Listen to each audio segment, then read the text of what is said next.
Yeah, especially Jerry, you have. Tony there? Yeah. Yes, I am. Howdy, sir. How you doing, Tony? Great. Fabulous. But you're up. Go ahead. What do you want to say? We're all here. Who else? No pressure though. Rod Brown, Rod here? Rob, should be. Caroline? We'll give it a few more minutes, sir. Is Bill Ocean gonna be here? Bill will be joining, online and coming in person. Okay. You do have four, Mr. Chair. Or You do have So, to. okay. Yes, sir. Long time to see. You asked me, you're up. Yeah, okay, I'll go ahead and call the meeting to order. The minutes were included in your board package. Motion to approve. So moved. Do I have a second? Any questions or comments? All in favor, say aye. Aye. Anybody opposed?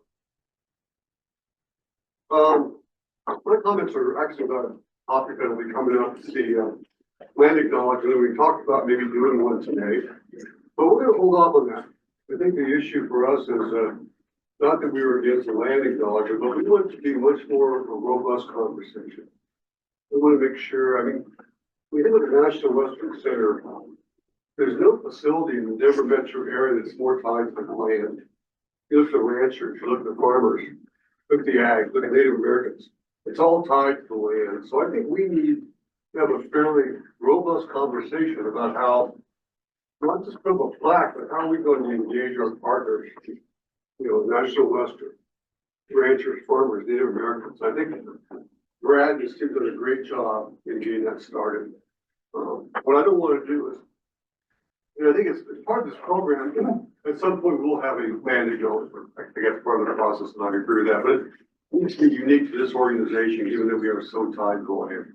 What I don't want to do is a couple of years from now, somebody walks on campus and say, "Hey, what's some of your partnerships with all groups?" I'll say, "Well, I've got a plaque up here. We're good." That's not what we're going to do. We've got to make sure we are held accountable by ranchers, farmers, Native Americans, GES, as are we good stewards of the land? And so I think we're going to step back. We're not going to do the actual land acknowledgement today. I do think it will be part of the program eventually, but let's make sure that we have actions in place and we can show the community and our partners that we really are seriously engaged in this process.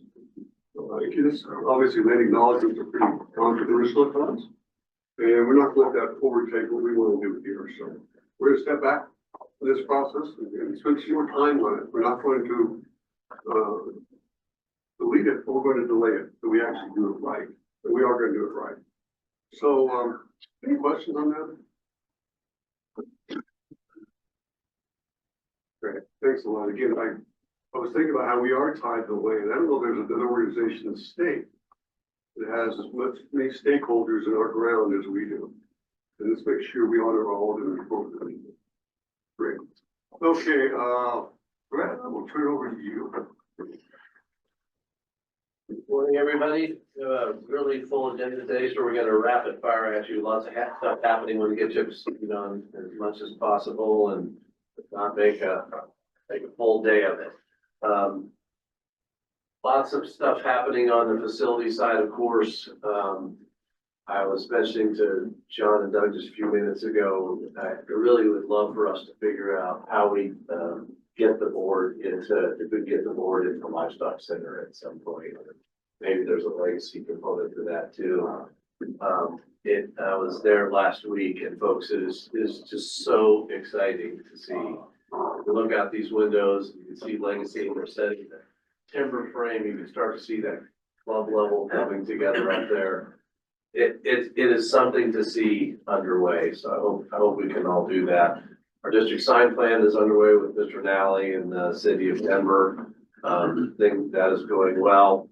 And you keep driving by the battery backup system, which is right south of the cup. It's coming together. When did they start setting walls around that? You know, anybody know that answer? I think it's scheduled for January at this point. Okay. It keeps getting slightly delayed, but Right in the middle of stock, yeah. Perfect timing.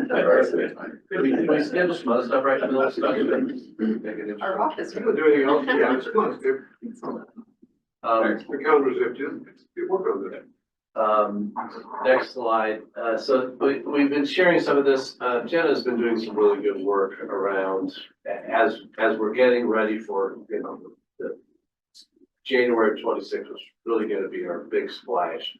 In 2025, we're creating a lot of marketing collateral and assets to share with the city and the state and the country and the citizens of Denver. And this is just one of the pieces, and I hate this one the most because the spokesperson here, I think, is really weak. So this is about our district energy system. Well, that was the way Stephen, sorry for a minute. What?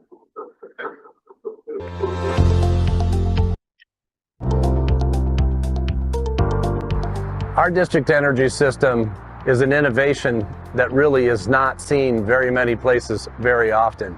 We are capturing the thermal energy from two 72-inch sanitary sewer lines to heat and cool over 1 million square feet of new vertical facilities here on the National Western Center campus. The main components of the district energy system here at the National Western Center start with the heat source itself, the thermal energy source itself. That's two 72-inch sanitary sewer lines that move along the campus. From there, the thermal energy is captured through a heat exchange system in the building right behind me, and that thermal energy is moved around the campus through a freshwater ambient loop line that goes to each of the new facilities, and those facilities grab that either hot or cold through remote air handlers and heat and cool the spaces depending on the season or what temperature is being called for in the facilities.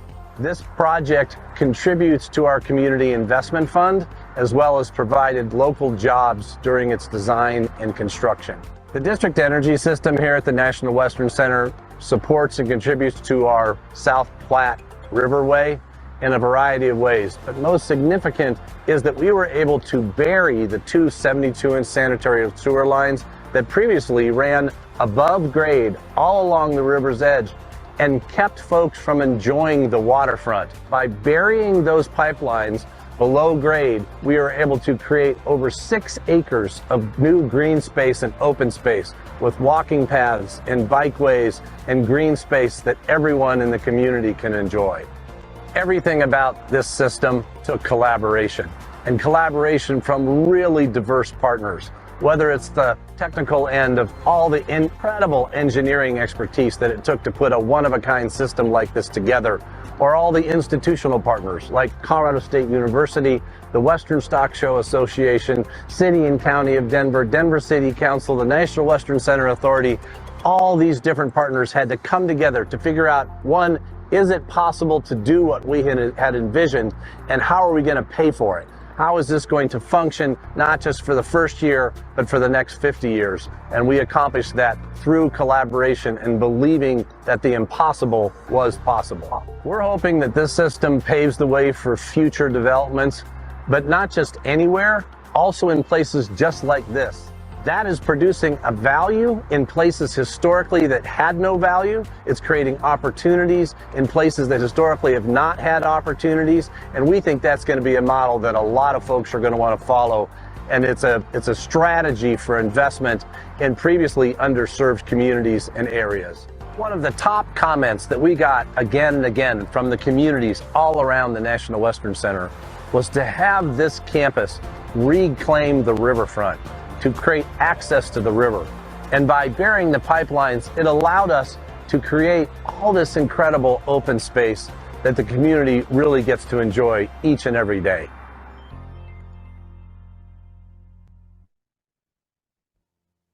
So that's one of a number of these little snippet pieces that we're going to be rolling out on social media here in the coming year, all part of a full coordinated marketing launch program that Jenna's working on that we'll be sharing in the coming months. The events calendar's coming to a close here for 2024 as we hand over the campus to stock show. It's been a really busy September, October, and November. Just a couple events left to have on the campus, but things are going well, and 25 is booking up much stronger than we were a year ago. So that is working. On community outreach, there is a lot of our regular meetings going on in the community update. Sandra can talk about her event, but we had our successful trunk or treat event again. Tons and tons of little kiddos dressed up in every kind of costume imaginable here, and community on the campus is what our really goal is, to get people to the National Western Center to make it a place for themselves as well. Next slide. A lot happening on staffing and some procurements. We signed Wayne Enterprise. Wayne Enterprise, when we re-procured our janitorial services, we had a number of the big national janitorial groups, of course, come after it, but a sort of small to medium-sized locally owned group, Wayne Enterprises, won it, and you were all part of that process, and they are on campus and operating, and that will help to increase the percentage of our dollars that we are spending locally and making local impact. Ticketing procurement is closed. We are in negotiations with the 3 groups that we picked. We will be back with you when we get those agreements ready to finalize. It has gone well. We have accomplished what we wanted to accomplish there, both in terms of our market rate ticketing platform and our nonprofit ticketing platform for our smaller events that don't have the same needs as a big, AEG or Live Nation concert on the campus where they have. Security and parking are coming up for reissuance in 2025. We have hired 2 individuals that you know about these positions already. Our safety and sustainability person, Corey Jones, starts on December 2nd. Mackenzie Huber is our, and I typed this myself and I did this wrong. That is our community, that is an events operation manager. That's on me, guys. And then we have been out for our community outreach and events manager. This is the sort of redesigned position for Anthony's position. We got, Stephen, how many applicants did we get for that? 130 as of this morning. Yeah, 130 of those. We had a whole series. We did phone interviews. I think we did a dozen in-person with group interviews, and then we 3 finalists came to me this week. And tomorrow I'm going to be making an offer to that finalist. I'll be excited to announce that here in the coming weeks, but excited to get that position filled. Anthony has been fantastic. He is on contract with us and will stay on contract with us through the first of the year. So we'll have about a month of overlap between those 2 individuals, because that is a complicated position to get up to speed on. Today, we're going to be focusing on facilities. Next month is events. Nuco is going to be the presenter today. And we talked about the land acknowledgement and Native American tribes engagement conversation that we're going to have later today. I believe that is it for me. Any questions for Brad? Great, thanks, Brad. On our department reports, as Brad said, the city and county Denver is up today. Great, thank you. Let's make sure, we have Bill Mosier on the line. Bill, can you hear us? Yeah, and Caroline, can you hear us? Yes, I can hear. Bill, Caroline. Thank can we you. have there? Thank you. I'll be there shortly. Okay. Thank you. I just want to make sure we have everybody on the line. Go ahead. All right. Thank you all for having us. I appreciate the quarterly cadence of these because it allows us to actually bring some new stuff, some new content to share. Okay.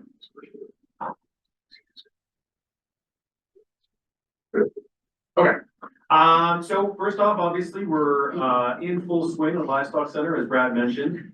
Would love to coordinate a tour because a lot is happening. And of course, now that the building is dried in and you can't actually see inside, you're looking out the windows, you can't get a good sense of how much progress is going on.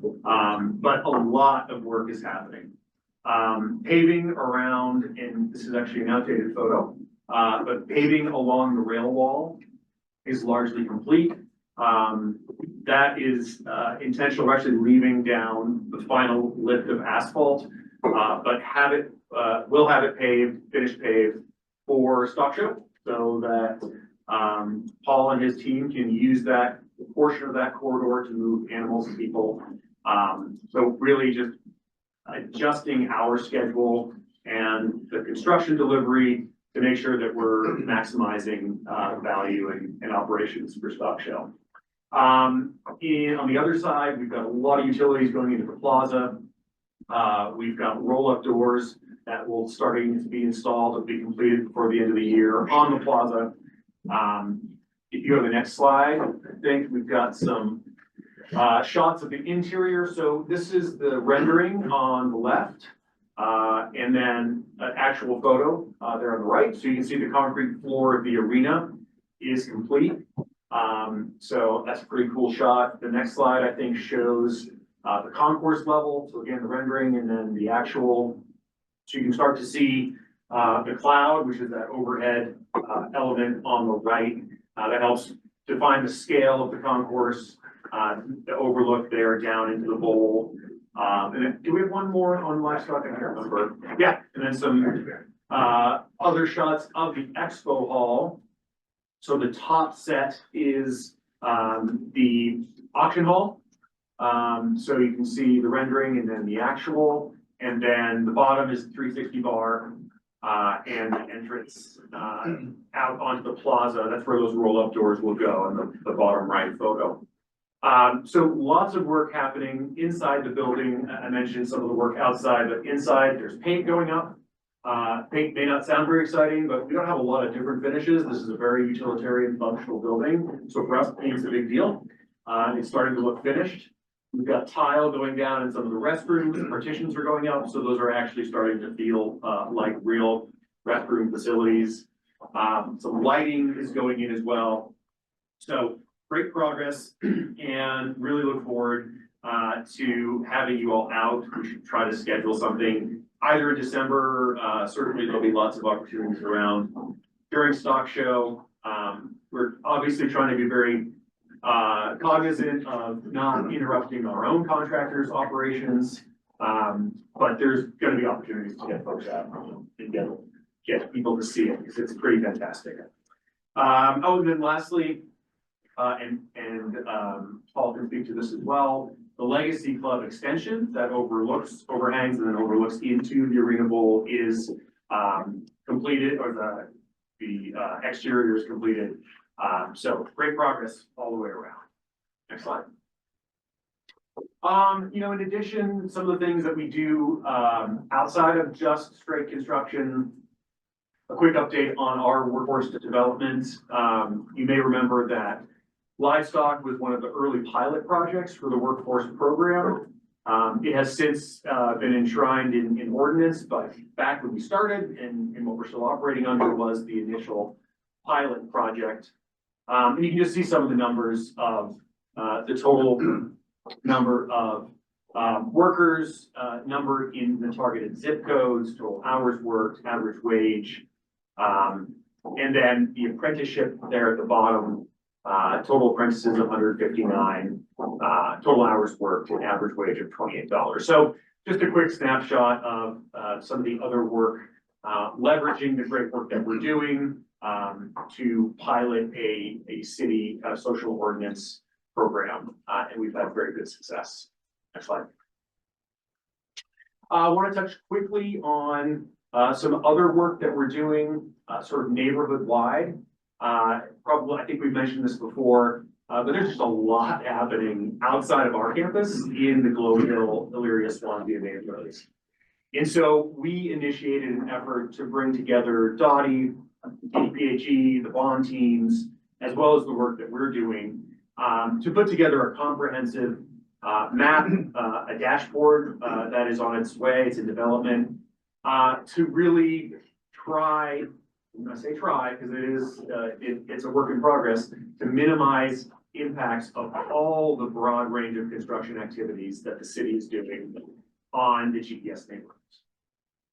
So this is just sort of a summary map. If you go to the next slide, you can see some of the construction notices that we're now issuing that just give residents a heads up. So the one up here on the left is the Lincoln Street underpass that goes under I-70. And then the one on the right is a detour of South Platte River Trail due to the Globeville levee project that is starting up. So I just put these up as examples. We think it's really critical that knowing that we're heading into future phase scenario planning next year, and conversations with the communities are critical to the success of that effort.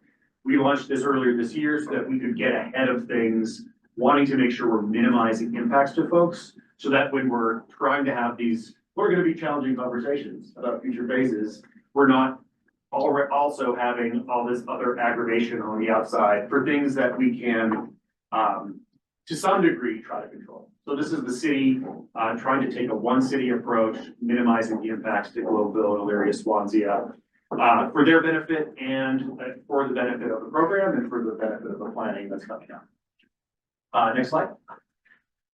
Also wanted to highlight the RCN grant. This is the Reconnecting Communities grant that we got from the Department of Transportation. Total grant award of $35.4 million, with additional city match bringing the total to right around 68. There are 4 projects that are part of this grant. It's supplemental funding for 4 projects that were basically already on the books. So that first is the Betty Cram Drive Bridge and 48th Avenue Greenway. The second is the pedestrian bridge across the 3 different rail lines. Well, there are 8 different rail lines, 3 different rail organizations. Number 3 is the at-grade crossing right out here on National Western Drive South. Just some pedestrian improvements and mast arms there. And then the 4th is the cleanup of the DPS bus barn site over on the other side of Brand. So all 4 of those are operating as individual projects, and those are all moving forward. You can see the timeline on the bottom. That red dashed arrow is actually an acceleration of the city council action. And you can see we're moving that up to the best that we can, try to lock in that agreement prior to the transition in Washington at the federal level, and just make sure that those dollars are, again, the best we can, locked down, there's an agreement in place.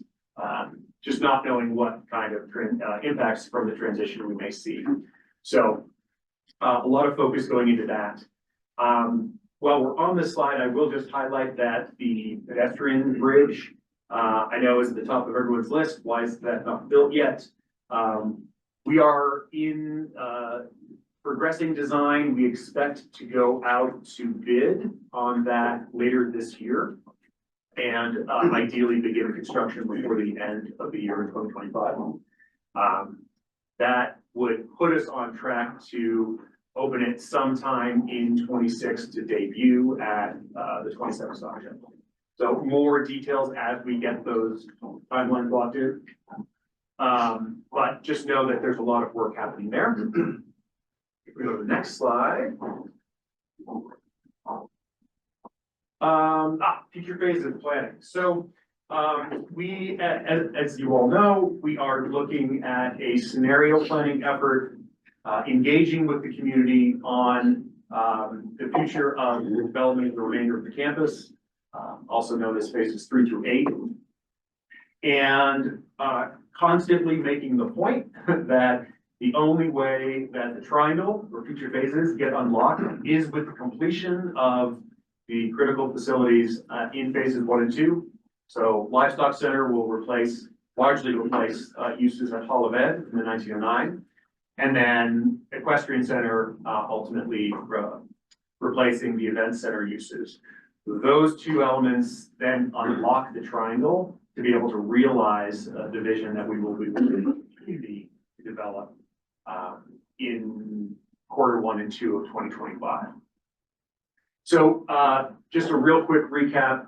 There are obviously additional public assets that need to be constructed as part of that, including the 10,000 seat arena, the renovation of the 1909, and a solution for the expo hall space that's needed during Stock Show. There are also obviously other historical, horizontal infrastructure, transportation network, connecting under Marion Underpass, utilities, drainage and stormwater, resiliency, sustainability, the extension of the campus energy system across the tracks. Land use and density will be another major component. So even after the completion of the additional public facilities, there will be land available for other types of development. So one of the important conversations with the community is, what is that development? What are those land uses? Housing obviously is at the top of the list for both the community as well as for the mayor's office. So what does that look like? Where does it happen? What are those densities? Are there retail opportunities, mixed use? All those conversations will be part of the planning effort. Environmental remediation, you can see in this diagram, we're capturing the area around the Coliseum south of I-70 as part of the overall planning vision, knowing that there's quite a bit of cleanup and cost associated with that cleanup that would need to happen for that area to move forward. But it's important to capture the full range to establish what that framework is for future development, knowing that will likely trail along farther behind. And then community benefits and community ownership models will be an important piece of the conversation as well. Community benefits as an overarching kind of organizing principle operates at multiple levels in the triangle. So even the notion of some element of community land trusts, other community ownership models, opportunities for different types of housing, affordable housing, and then sort of that baseline of community investment fund revenue from these facilities going into that. So looking at community benefits at multiple levels. There have been some interesting other examples recently, like Ball Arena, that the city has been a part of, where community benefits have been negotiated. So using those as sort of establishing a baseline of what the city's done elsewhere or helped facilitate those conversations, and then seeing how that applies with Triangle. Hey, Michael, here's a question. Yep. Does the livestock center totally take all the need for the whole education? No, So it's got to stay, Yeah. right? Okay. until the solution for that additional expo hall. space. Okay, yeah. Yep, and that's part of the planning effort. Yes. If you go to the next slide. So where we are with the triangle, we have a community outreach work group. So this is 14 folks who either live or work in GES who have applied. We took everybody who applied who met that basic criteria. We've had 3 meetings now with this group, with a 4th meeting scheduled for early December, and they're really helping us craft the engagement and outreach strategy. So getting to folks where they are, getting folks to come and participate in this planning effort, which are those 2 orange bars, is really important. And so this group is helping us craft that outreach strategy. And those meetings have been going really well. We're giving that work group the time it needs and the space to be able to set their own pace, which is sort of pushing the scenario planning out into early next year. But the idea still is that by mid-year next year, we've gone through this planning process. We've worked with the community and arrived at a shared vision plan that then will go into implementation. That will involve some rezoning and some other steps on the city side that will ultimately be council actions. So while this is not an amendment to the master plan, it's not a small area plan itself that requires council approval. Having council buy-in and support, will be absolutely critical to anything moving forward here in Toronto. So we are looking at how that will, line up. That'll be an important part of our strategy as we move forward. I believe that's my last slide. Great, Michael. Any questions, Mike? I have some comments and questions. With all these projects, how all these projects, not the travel, the previous projects that you're already doing, benefit the community? Because we have talked before with community about things being done in our community, and we see that when there's a project being done, it's because it benefits some kind of development, but not the community. So how can we really see that these developments, projects are benefiting the community? Again, I'm gonna keep repeating this. We still need sidewalks, we still need streetlights, we still need more police patrolling in our communities, and we don't see that much. Or we don't see that much talk about those things that the community really needs. I hear a lot about housing, but how can we build more housing when there's still a lot to do in our communities? So how is the city really working on those other things, other projects that the community really needs? Sidewalks, streetlights, or police patrolling. You're building so much things, and that's good, because with the developments, there's more opportunities for the community, right? But how also we're building so much in our communities with so much crime going on. It doesn't affect only our communities, but it affects also your projects. So, I mean, how can we talk about those things too? How can the city start working on the things that we've been asking for many years? We saw there were some sidewalks being done on 48th and Pine or something like that over there, but it was mostly because there were some more buildings being developed. And also part of I don't know if it was part of the National Western, but we don't see really these things being talked about. And I think that's something very important also, that all these new projects being built, develop, how also the communities around that can be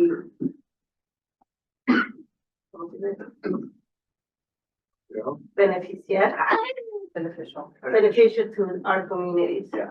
Well, you make some good points. So we talk about infrastructure, we don't talk about services. You know, sometimes there's a bit of a disconnect there. Yeah, so a couple comments. The group that we've brought together internally to the city to look at all the construction work that's going on, that's sort of our first step, is let's just identify all the work that's happening and try to minimize impacts to community members. What that group also allows us to do is talk about exactly where those gaps are, sidewalk gaps, lighting gaps, how we can then use our influence with Dottie to say, okay, so here's what needs to happen next. Here's the kind of future year planning. We can start to be, or continue to be, an advocate within the city for GPS and the needs of the community, because we have this platform to have those conversations. And we have the support of the mayor's office and Department of Finance to help sort of help push that agenda within Dottie. So that's one. Certainly just the planning efforts and how the triangle develops. I think there's a lot of opportunities for more robust conversations about community benefits and what that means at multiple levels. So, and to the point you made at CAC last night as well, where there are opportunities when there are council actions to continue to keep the needs of GPS at the top of the conversation when things are moving through council. So I think there's a lot of opportunities, and we'd love to continue to talk about how we prioritize and advocate. I get the sense the mayor's office is really on top of that, huge support of that. So we got a great partner in the mayor's office. Any other questions, Mike?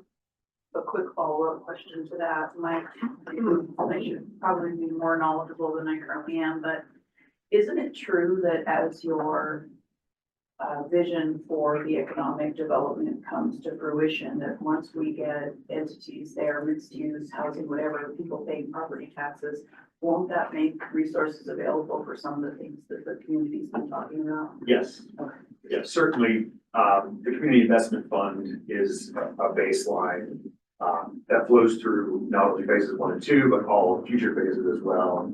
So, and how that actually works and what that, you know, kind of revenue stream looks like, that's funding that, still needs to be determined, but I wasn't even fundamentally. going to the community investment fund, I was just thinking, you know, municipal economics. If there are commercial entities there paying property taxes, doesn't that create a resource for the community for things like sidewalks and police patrol and all of that stuff, or no? But big picture, yes, I mean, it goes back into the general fund and then those Not dollars are there, necessarily. but not necessarily in a more direct, localized fashion.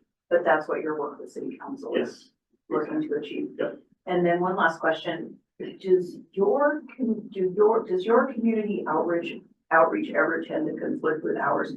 Or I should say, does it confuse people? Do they understand the difference between your community outreach and our community outreach? Not necessarily, but and that's one of the reasons why we brought this work group together, is to help us understand. We don't want to duplicate, we don't want to have, you know, 20 different meetings around National Western Center planning. How can we align with what's already existing with CAC or other opportunities, to make sure that we're not just adding yet another planning effort? Yeah. So I don't know that they fully understand that yet, but our intent is that by the time we start scenario planning, there's a better understanding of what we're trying to do and how this fits in. I think it took me a solid year to understand the difference between your office and ours. Yes. So It's it's confusing. I mean, there is a ton of coordination that happens between the authority and the NewCo offices on every piece of any community outreach. None of us go out in the community without talking with the other group to make sure we know when it's happening, so we're scheduling to talk to each other. But two, that the content is coming from the right place and it's understandable. But yeah, there's, you know, folks confuse the mayor's office of the National Western Center with the National Western Stock Show, with the National Western Center, with the National Western Center Authority. It's an ongoing effort, always. Yes, Tom? So just to follow up on the economic development, and this gets to a broader question. So if you think about the working group that we've done, I think back to all the work that we did in 2013, 14, 15, specifically around the work you did on value chain, economic study. And then we, as a city, followed up with a 2015 study. There was the 1909 Stadium Arena study. I mean, there was an enormous amount of work done to kind of set the stage for this conversation. So how is that information informing the work? Because again, on the economic development front, we identified in CSU's work and the city's work, a whole range of next gen ag companies that could be in the zone, right? As well as the other zones all the way up to the airport, is probably the triangle, what we call the triangle that connected CSU, Fort Collins, the airport, and the National Western together. So, you know, where are we with using that work as a starting point? Where we're at? Yeah, no, I mean, it absolutely is sort of the foundation of everything that's brought us through the master plan to where we are now. And so, specifically with the planning efforts around the triangle, I think those are part of the land use conversations. Because that really gets to zoning land use. I mean, Yeah. if we're gonna make amendments, I want to make sure we're not cutting our nose on this. On the zoning side? On the Yeah. zoning. Yeah. Well, the good news is the campus zoning that we have is incredibly flexible and gives us that benefit. The issue right now is that the entirety of the triangle is not within that zoning designation. So there will need to be rezoning to allow us to improve that work. Yeah. Okay. Good update, Mike. Thank you. Lots going on. Appreciate it. In the packet, you have the update from Colorado State University. Any questions from council? Thanks, Jocelyn. Western Stock Show, the update in the packet. Any comments for Paul? Questions for Paul? No, we're deep into stock show. I guess the only update since I sent that is we have a brand new truck partner. The National Western Ford has overthrown Ram. Ford drivers. It's funny, if you're a Ford person, man, you're always a Ford person. I can't figure this out. I don't get it. Right, so on the north side of the street, you're gonna see Chevy. We have a Chevy deal on the north, and at the rodeo, way to go, Ernest. And on the rodeo side, we will have Ford at the rodeo. What do you call? You know, I've driven Chevy all my life, honestly. See, I don't get it either. But I also own a Ram, so I don't know, I'm Okay, I like it. but I do not own a Ford. So, It's your chance. It's your chance. but I love Ford right now, Ford. Okay. Right there in my heart, in my heart, right. Get that in public bench. Oh, is that a national sponsorship or local, through local dealership sponsorship? No, it's more of Ford National. Okay, And, that's good. you know, it was thankful that we had a relationship at Rodeo All-Star Weekend with Ford, and that made it easier. Ram notified us 3 weeks ago that they were not going to renew any PRCA rodeo sponsorships going forward, so they canceled their entirety of every rodeo, not just us. And, so we were kind of stuck, and Ford was the right call at the right time. That's really good. So anyway, You driving sort of Ram, Ford hybrid? I'm telling you, I gotta get all three now. I go get all three. Yeah. Okay, like Paul, he's very supportive of his sponsor. Okay, the community update, Sandra and Caroline, Sandra, you want to start? Yeah, so for our Dia de los Muertos, we had to cancel, unfortunately, because all the participants canceled because they thought it was gonna snow crazy. It was the second Saturday of this month, so we had to cancel. But we have a bunch of decorations for next year. But we had to give away all the bread because we had ordered that already. We had to, well, we have a bunch of food also frozen because we were gonna cook for the community. But things happened, so we had to cancel. But we're gonna do something in December 14, which is gonna be a winter holiday festivity. Also, it's gonna be a circuit. That's gonna be December 14, the second Saturday. We're still planning that. But this Monday, we're gonna do Thanksgiving dinners for the community.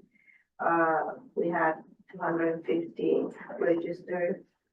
So we're gonna be cooking all day. We're gonna be doing chicken, rice. The SSA group's gonna donate mashed potatoes. We're looking for donations of pastries, muffins, whatever, desserts people can donate. Also to add to those dinners. We're still looking for volunteers also. We're gonna be from 9 a.m. probably to 9 p.m. Cooking, preparing, distributing, everything. And ¿qué más? I think that's it. Thanks, Sandra. Caroline, anything from you? Okay, my update is more of a reminder for everybody. As we approach the end of the year, just a reminder that if you have not gotten your annual physical done yet, very, very important to get that done for all ages. It doesn't matter where you are in life, an annual physical is always important. Especially if you are a patient at Tepeyac, which is where I'm coming from with this. It's a big reminder push that we like to do just to make sure everybody, it's such an easy thing to forget, you know, an annual physical, that's not the first thing on your mind at any point in the year. But as we approach the end of the year, I always like to remind people because inevitably there's so many people who go, oh my gosh, now that I think back, I haven't gotten one at all this year. And it's always such an important thing. So just a big reminder for everybody, if you have not yet gotten your annual physical, now is the time to schedule that. We always like to make sure everybody is, you know, keeping on top of these sort of things that are not fun to think about as much, but they're definitely super important for your health and your future. So again, if you have not gotten one done yet, don't forget to schedule it. Come on over to Tepeyac if you're a patient, if you want to become a patient. And we look forward to keeping everybody in tip-top health. Tepeyac has you on payroll and they're paying you for your marketing. You're the best marketing person ever presented for that group. So funny. I just love to think about people's healthcare. It's a big passion of mine. I'm a total nerd, you guys. I really love healthcare stuff, and I want to make sure every single person in this room stays in tip-top shape. Thanks, Caroline. Your passion shows through in your updates, so appreciate it. Okay, the committee reports. Financial updates are in the file. We had a finance meeting this week. Nicole or Stephen, any highlights you want to hit? Just that the committee met and reviewed through October, and we're consistently on forecast to fall a little behind budget on operations due to shortfall of about 500,000 in event revenue and expenses being on track. And District Energy is following budget to the T. Thank you. Nicole's got her city budget done, so you got the rest of the year off pretty much? Yeah, exactly. Okay, thanks for the update. Campus services, oh, Jessica's here. It's the update is in the packet. Any questions or anything? Thanks. Community benefits, didn't meet this month. Or just any updates at all, or I know you're next on the agenda? I have a comment about the community benefits. Okay. It would be great if we have a better understanding of what that is. The investment fund, the community investment fund, just because a lot of people make things that money is going directly to the community, but it's mostly like a grant thing that you have to apply for. And it goes to smaller projects or to organizations that are already doing something like probably tree planting, housing, or residents that are applying for something that they have to remodel out their homes. But it's not really going to the community, and they only accept a few applications. It doesn't, like, they don't accept everyone because it's not a lot of money. So it's also good to understand that part, because I always hear mentioning, oh, but we already given to the community with the community investment fund, but it's not really the whole community, just for these smaller grants that is going to different organizations and people that are applying for that. And it's just like, I think they only choose like 10. They did 13 grants. I don't know how many applications they got this year. They do it annually. We make a grant contribution annually to the Community Investment Fund group. They put out a call for entries. I don't remember. Do you remember? Did you hear, Stephen? I remember it was like 40 or something like that application that they received, and they selected 13 that were awarded in August, I believe. Yeah, and just to understand that it's not really going to the whole community. You have to apply, and there's like, I think the limit is $10,000 that you get for grants.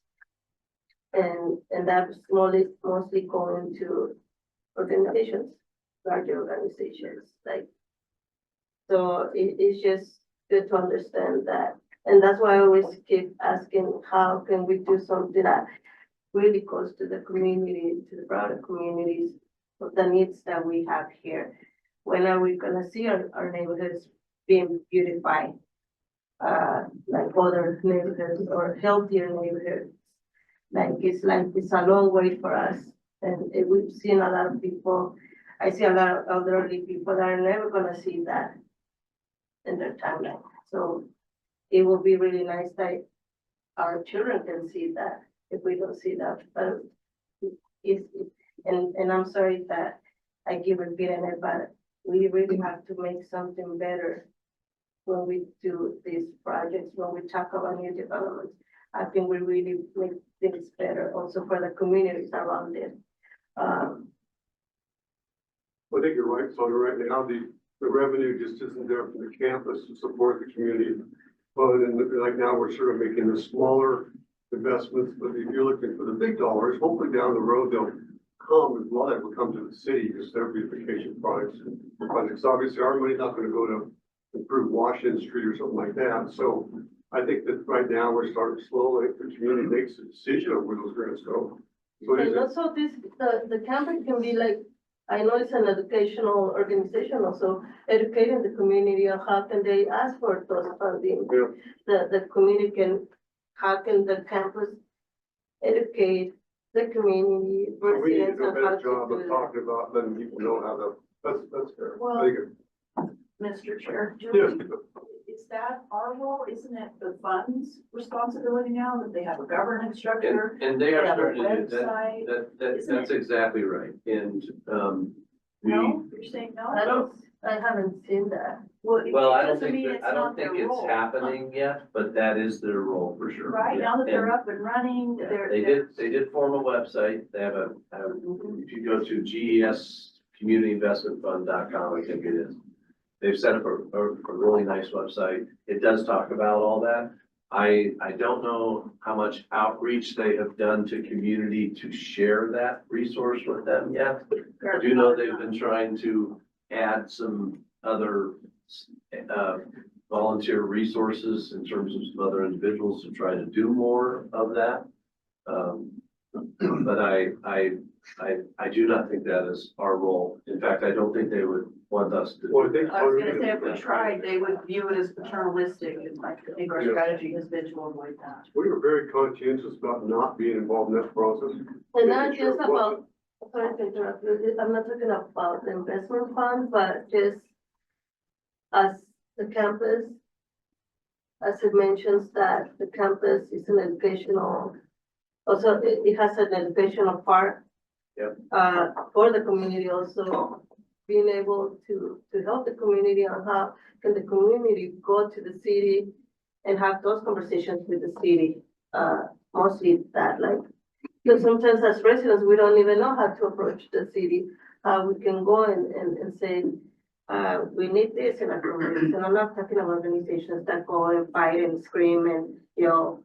I'm talking about residents that really need stuff in the community. How can the campus help the residents, know the language to go and talk to Yeah. the city? I think we need to get Darrell Watson's office involved too. That's really a key. He's been a great supporter of the area, so I think Darrell, someone should contact too. Those are good points. I mean, obviously, we always think we're communicating, but maybe we're not. So it's always good to push that issues and things. Do we not have city council folks or their representatives at our community outreach events?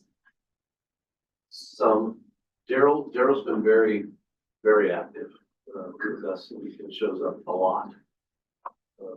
That's a good outlet for that. That's a good way to Yeah. get access. Yeah, I also think our community benefits, are, I mean, you're right, John, they come along as the assets come online. Last night at the, CAC, Steve and the hotel developer was there talking about the packages of community benefits that come along with those projects. They're substantial, and everything from investments to community investment funds to the job opportunities and job programs and mentoring and folks who can come in at all levels of their organization and get trained up through all levels of their organization. And all of the procurement, And, small businesses. and the in procurements neighborhoods. and granted, as we have it feels big right now, but it's about to get much bigger with the Sue Anschutz Rogers Livestock Center coming on. Those services and our campus-wide services procurements are becoming much more substantial.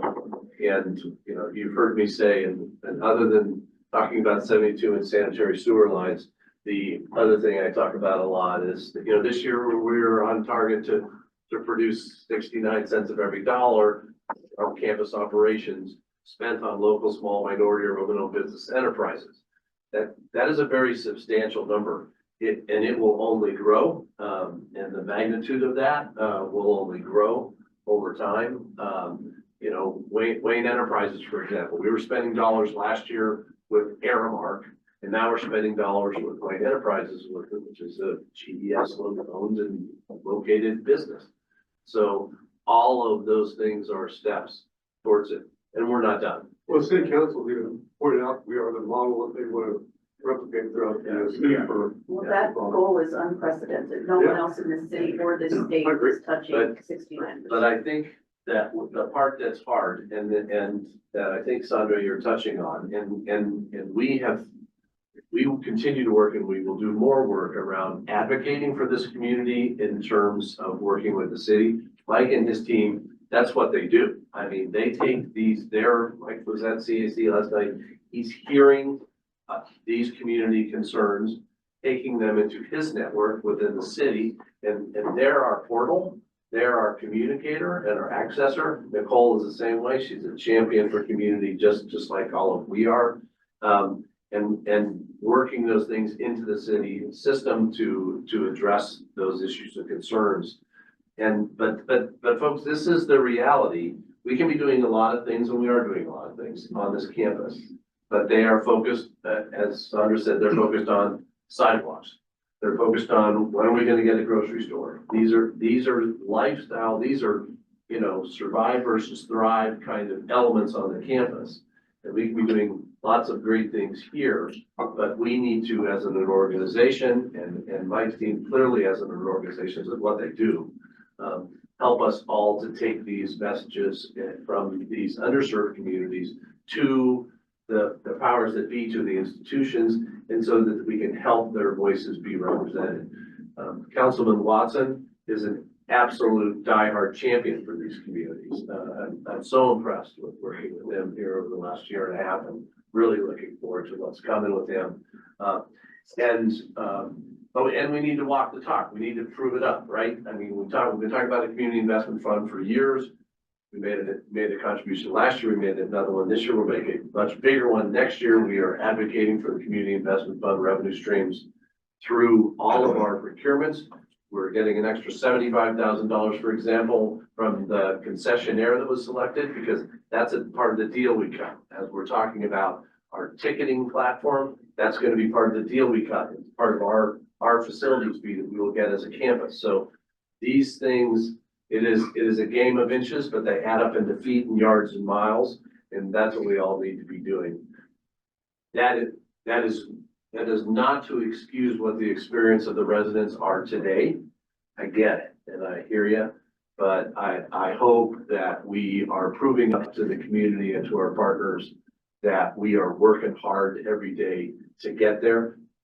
We are not there yet, and we're going to tirelessly work to get us there. Well, Brad? I'm sorry, go ahead. As it relates to Mike's team, when Nicole works on and Sandra's comments, I'm just trying to think of a way to take an additional step, because I think this is definitely an and proposition. It's all things that are happening, and there's still more to do. Yeah. And I'm wondering, and I'll admit I don't know because I haven't looked for it. This is going to prompt me to do it after the meeting, but is there a landing page / FAQ place where, because I think Sandra speaks to something really important, is that, you can go to a CAC meeting, you can reach out to your council person, but then there's all this other work, and then you end up not knowing how to talk, and then you're not taken seriously, etc. But is there a way to create a landing page within our ecosystem of IT that says, hey, question about your sidewalk? And some bullet points and or links that this is the department that handles these types of infrastructure things. Dead tree in your tree lawn, broken sidewalk, fire hydrant leaking, it's sent you this way. Questions about new retail opportunities or whatever, and you just send people that, not send them to get away from them, but send them give them the direction, that one step that allows them to advocate for themselves. Maybe you tell them, this is what you should say. Maybe there's a template form that we can kind of upload that you just fill in. Are you interested in retail? Yeah, my name's Rob Brown. I live at 2300, Washington, and et cetera, et cetera. And then it goes to the person that can then respond in kind. So it's, we're not set up to do that, so we can help the people in the community start that process. Nicole, does the city have something like that? Or We just have a go with webpage. I yourself? don't think it's quite set up necessarily in that way where there's a single landing page that has you land. I think it's something that the mayor's office is focused on, and we've created now for next year an Office of Community Engagement for the first time. And the intent of that office is really to think through some of these questions and make it easier for residents and communities to interface with the city and help with that. I have to say, I struggle to find things sometimes on the city website. And so I think maybe, Mike, that's something we should take back and see if we can get at least a better answer to your question about what exists today. And we'll be delighted to think through feedback on how we could make that better and think that through. If there's particular questions or resources for this community, we could think about a way to share those. Does 311 function like that? Is that what you said? For some items, I think yes. Not for all of the questions that you just answered, but maybe we can share that and talk about what that's really good at. And then perhaps some of these other questions where one could go. Good discussion. Obviously, if we need to. Hey, John, Get each other going here. Yeah, Bill. just a comment. I mean, we've been dealing with this situation for decades when there's a defined governmental project and it's got boundaries and you can only spend the money within those boundaries or for certain projects. And so the issue that Sandra raises, one suggestion I have that I think has been effective over the years is we focus on a couple things, focus on sidewalks, focus on streetlights, get a team of people to price that out, get a plan together and get prepared to stick it into the next city bond issue. And that's happened, I mean, we've done that for decades where we've taken residential areas, abutting project areas that get impacted. And it seems like between Mike's office and all the engineers we work with and Dito and all the folks in the city, just say how much would it cost to put in new sidewalks in these areas, how much for streetlights, let's come up, you know, if it's $650,000, then you get prepared and you're right in the front of the line to get into the next bond issue. And that's the most natural way to process. So, and a lot of that work, Bill, was done when we had the NWC. Right. I mean, all that Public Works did all that mapping for all those different things. But it's so hard for a community Why to, hasn't it been done? well, but Just as you I described. don't know, but all I'm saying is it's so hard to have a project and there's generally a hard boundary. You can't go beyond that boundary with the federal money or city money or whatever. So you gotta find other sources and the natural source is to follow up with the bond issuance. So Sandra, I think just focusing on streetlights or focusing on sidewalks and getting a cost and a plan and then pushing it through that So system you is the advocate. way to go and advocate. We City can council advocate. person is that, It's not that tough, actually. I have Okay. one last, One probably last not one. very intelligent, and I'm gonna make it quick. For those of you who understand real estate better than I do, why isn't someone courting some of these commercial entities that the neighborhood needs, i.e. a grocery store? Why isn't somebody looking to recruit a grocery store? Maybe some kind of nonprofit / profit combination? I don't know. Why That's happening. it is? It is happening. Has it just not been successful to date? Not there yet. Well, you're walking on the grocery stores like the very last thing that goes into an area, so you have to really subsidize it. I mean, a grocery store follows rooftops, and I mean, in the Platte Valley, it was crazy that we invested almost $1 billion before a grocery store came in, and that's what everybody wanted. And it wasn't subsidized. In a neighborhood like this, you have to subsidize it. The groceries, the hardest, absolutely the hardest. Yeah, it's all. Great discussion. Appreciate the input. Ernest, let's go ahead and go with the indigenous peoples campus engagement. Yeah, I think Brad is gonna. We don't. I'm sorry. So, it's been an ongoing conversation now for a long time, really, and there's so much opportunity on this campus, particularly as we get into next level of placemaking and content production around the many places and spaces on this campus. For example, yesterday we were in a meeting and we were talking, actually we were doing the design review committee review of the equestrian center and the hotel design. And we're looking at, there is a space, a plaza is like right across from, come over the bridge from 51st, we hope we'll be looking at, you know, the parking structure and the hotel and the equestrian center. And it is gonna be one of the main entry points to the campus. And there's been a space that's sort of got a working name of a People's Plaza. And so we're creating these potential places, but it's now time to start looking at how do we populate and program the content for those spaces and places. You're going to have a very large central plaza space that's going to run between Livestock Center and Equestrian Center and Legacy and Vita. It runs all the way up to the water tower and the yards. Extremely large place. And there's 100 places, spaces in there. That's just one opportunity we have to explore with how we develop and engage and tell the history of this place and engage all of the communities that are interested in the National Western Center. Just a week ago, Ernest and I toured with the Ute Mountain Tribe chairman and here on the campus. It was a fascinating conversation. The tribes are interested in this place. The history is so relevant, and I'm not going to go any further with that because I want Ernest to talk about this. But just saying, there is an opportunity on this campus to look at how we engage with these tribal communities in substantial ways. That is not a one meeting conversation. It's why we sort of backed off the land acknowledgement discussion today.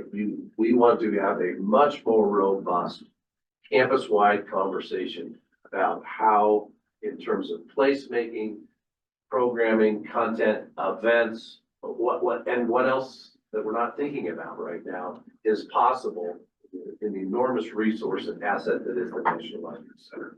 So that's what we're talking about doing, not rushing this, doing this right, not fast. I think the only thing I'd add is that we did have an internal meeting, a few weeks ago, maybe a month ago, around short-term and long-term steps that we could be taking, that we should be considering and taking.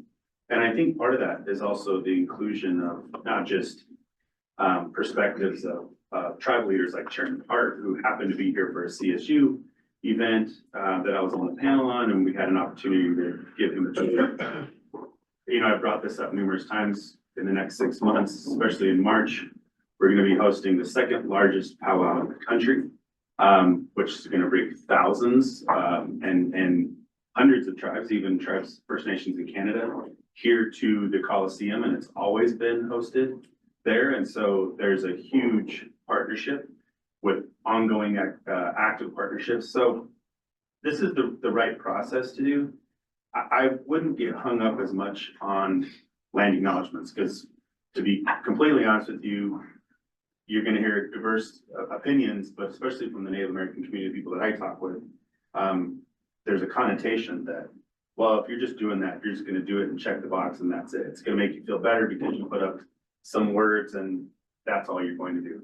I think with this process, with this opportunity, with this campus, there's an opportunity to work with tribes, both recognizing past, but then also present. Now, there's a cultural component, but then tribes are also investors. They want to invest. The Southern Indian Tribe owned and operated the Spire building for numerous years. They built and operated the Belmar Center. They own and operate Candelas in Arvada, which is hundreds of homes in the high school and middle school and K-12 process. Yes, they don't hang their sign, as we probably should have tribes saying, brought to you by such and such tribal nation. But the opportunity is looking into the future, what that means. And so they want to be active participants, not just from a historic perspective. But I think that's also going to benefit what we're trying to do here in the just 30,000 foot view of the center and the future of agriculture and food systems. I mean, the chairman was really had a lot of great questions around the heating system that Brad had showed. I mean, those type of heating systems are exactly what these tribal communities are looking to do back in our own tribal, in their own tribal community. So that's the type of collaboration that I think we're talking about. It does take time. It will be, it'll benefit us in the long run, but I think that's the difficulties. I think a lot of people, they want to see the tangible process. They want to see, show me the timeline up on the map. And a lot of times, yeah, we can say it's what can happen within the next 6 months in a linear process. But it also is a matter of getting reps here to see it firsthand. And I think introducing them to what the center can be in the future and also the partnership is going to be helpful in the long run. I think it's so well said. I just really endorse that path and the engagement with Native American tribes, National Western Center, Western Heritage. You acknowledge our past, but let's talk about our path forward in a positive way. So I just really feel good about what we're talking about in the context of, or the content of what we're saying versus just, not that we'll eventually put up an acknowledgement like we should, but make sure we back it up with actions. I think Ernest said it very well. And we shouldn't assume we know the motivations of the tribes. You know, they should tell us what their motivations are, tell us what's important to you. We always sort of assume that we do this, the tribes will be happy, but I haven't walked in your shoes. I mean, you know it better. Well, and it's not even me too. Like, I can't speak. The first thing I say is I don't speak on behalf of any tribe, even my own tribe. I know these people to get to the table who should be a part of the conversation and should drive the conversation. I think the worst thing we could do is put something laminated, show it in front of folks and say, let us know if you're good, Rob. Go ahead and check yes or no. Yeah, I wouldn't want to put Rob in that situation. I'll speak for Rob. Great. Any comments on that? I think it's a real positive conversation. Absolutely the way to go. Couldn't be more positive about it. I think we all support that and we understand that. That's really, it really is walking the walk. We're talking the talk. I mean, that's up that saying. Walk the talk. I can't board, Graham, I don't know. Thanks, sir. It's well said. Okay, we're a little bit behind schedule here. So Joe, give a quick update on facilities. This is not going to be quick. Okay, Joe, you 5 minutes instead of 3. We're gonna be tossing this around to a couple different groups that we're working with, that we set, aligned partners with. So the first one is Lindsay. She's joined us virtually. So Lindsay, you want to talk about? Lindsay, there? And Yep. Hi, everyone. Can you hear me? Great. So sorry, I am at a conference in Washington, DC. So I'm holed up in a room. So but yeah, thank you for allowing me to present. I will put my I have an actual presentation to share.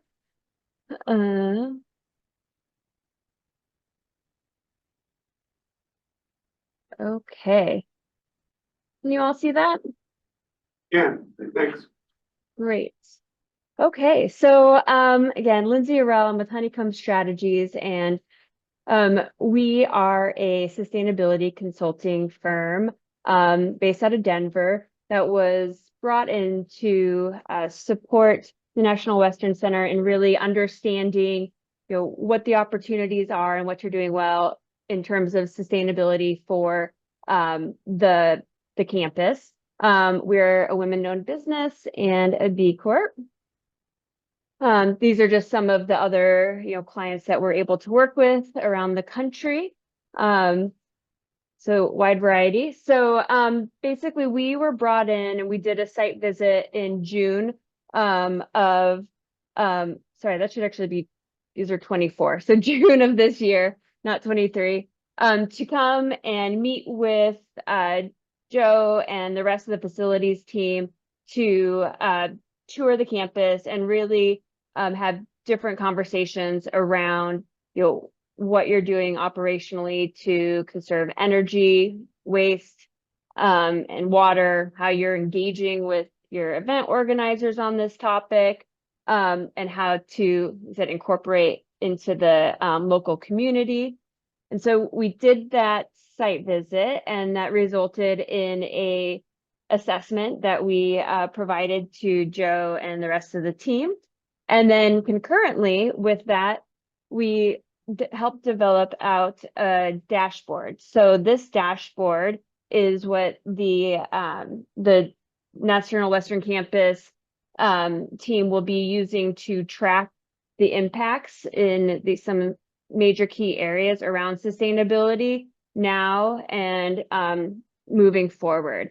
And so some of the areas, like I said, that we're tracking are energy consumption, your contributions to the solar garden, your waste, water, and really the positive thing about this is as your goals build, we can incorporate those into your dashboard to really see what your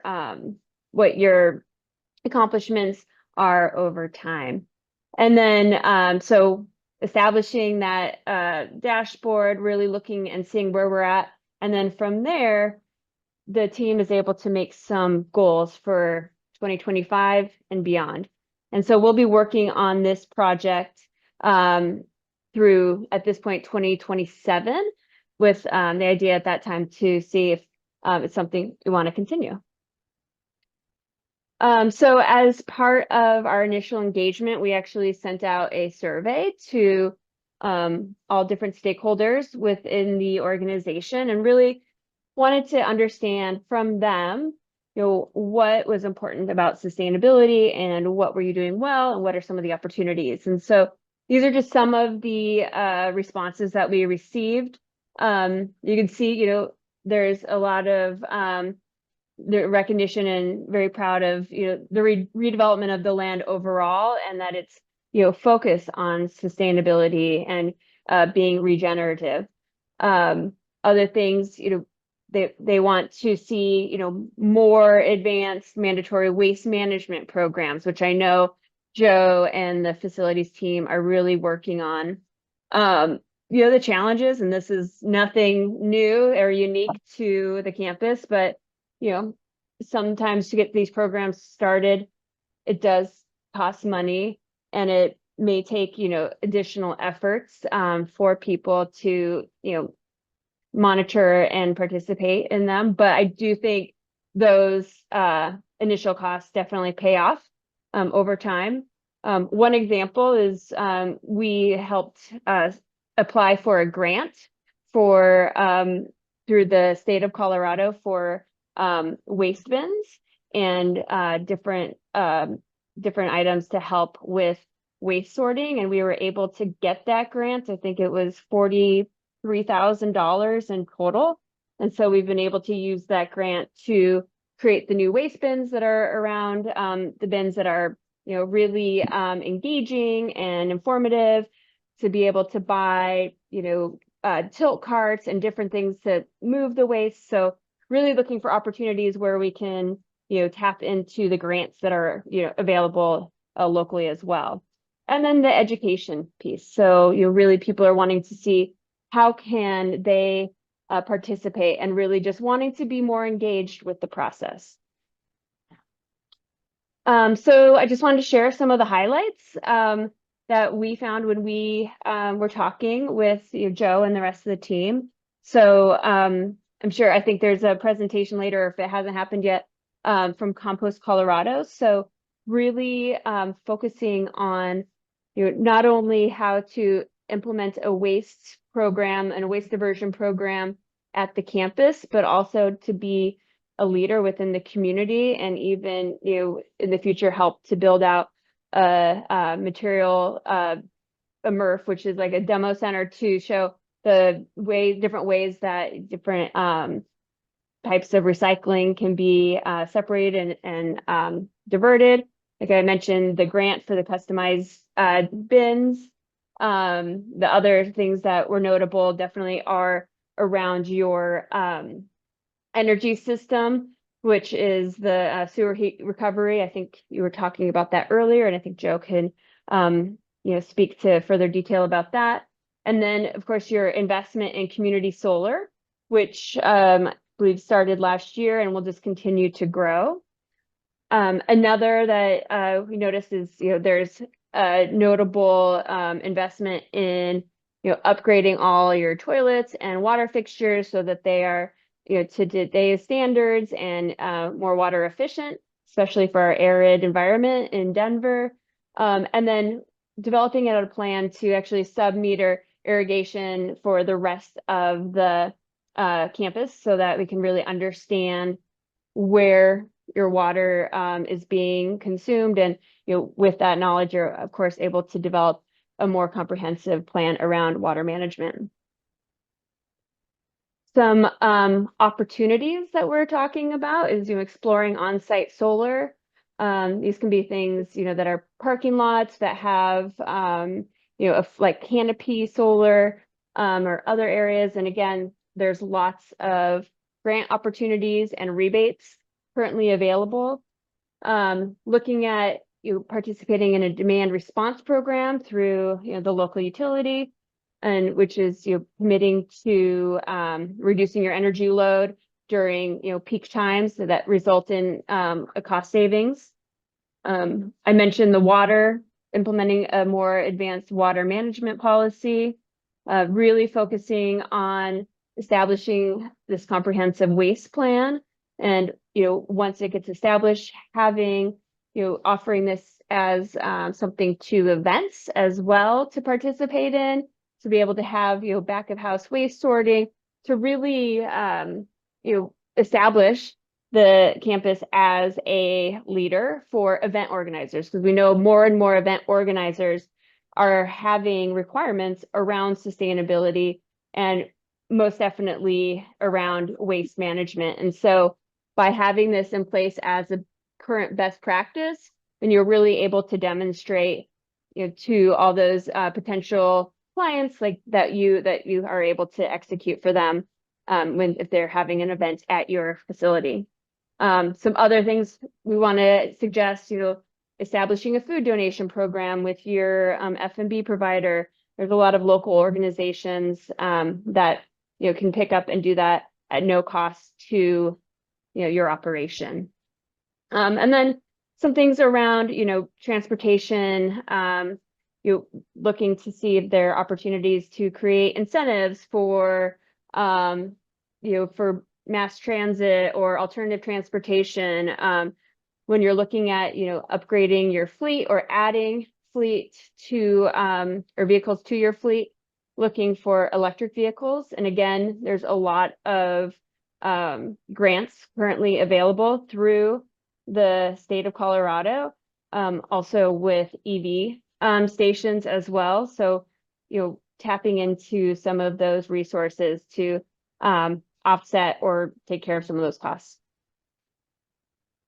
In terms of, from the communications and the management side, so, I believe Joe and the team are looking at establishing a green team so that these, actions can continue and build upon themselves. You can, engage the entire operation and be able to report out, and using like the dashboard as one of those tools. And I believe Jen is working on a sustainability specific webpage to really talk about these things and really share these efforts out to the community. And then in terms of, internally, again, we're looking at utilizing this dashboard to really implement some the tracking, not only of your environmental impacts, but as you're starting to build out the program, looking at procurement tracking. So how much are you utilizing local vendors, local community, kind of being able to put some real metrics to some of these larger goals within that you have to support the local community.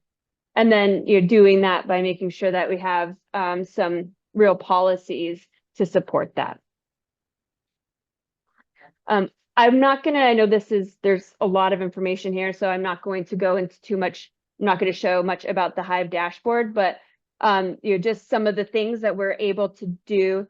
You can see it's very user friendly, and I'm sure at any point we could show it some of the different areas that we're tracking. But again, we're looking at water, energy, your carbon impact, your community solar, and waste is still being built out because we're, I think, having some trouble getting some of that data, but that's on there as well. And like I said, from there, we can actually add on other metrics that are priorities to the campus and the board. And so more than happy to answer any questions or turn it over to Joe to discuss next steps and where the program goes from here. Budget moving? Pardon? No, I just asked if there was any questions from Lizzie. Oh. One of the reasons we're really excited about this program is it's helping us meet our initiatives to really tell the story of what's going on with the sustainability practices here on campus. And as we really get this dashboard integrated, there's a lot of levels we can go with this, so we can continue to just tell more and more and more of a story to everybody out there, saying what are we doing here? Here are the numbers to kind of support that. And also, it's just a neat, it's neat to see how we can keep layering on everything and then tracking that to kind of show how we're doing with all of that. Hold us responsible as well, which is nice. So when we were originally creating the sustainability goals, both in the master plan and then later when we worked to put them into KPIs, I think the thinking was that it would be for all of the National Western Center, including the sport campus. So how are you guys thinking about that and integrating our data and report it? And we may have the same reporting interests in terms of the dashboard, but there may be some other things that we want to add to that or things that don't make sense for us. And we want to be sure to communicate that clearly. So what are you thinking about in terms of how you integrate with Spur? Yeah. Or is that a, no, we brought that like up. TBD, we should have another conversation offline because it's really big. Yeah. I did bring it up in some past meetings, but we can keep bringing that up and we will. And I know, we can engage with all of those things. I know you talked to me about the compost metrics and some of the other sustainability matrices in there. So we will just keep doing that. And we've just gotten this part buttoned up. So it's easy to start to layer on all the other pieces too. And going back to your point, Jocelyn, to those, we had some high level KPIs, set in the master plan. And so how are we, where are we in the process of hitting those goals? Where are we winning? Where are we hitting? Where are we exceeding? That's the purpose behind this, is really from a conversation you and I had about a year ago.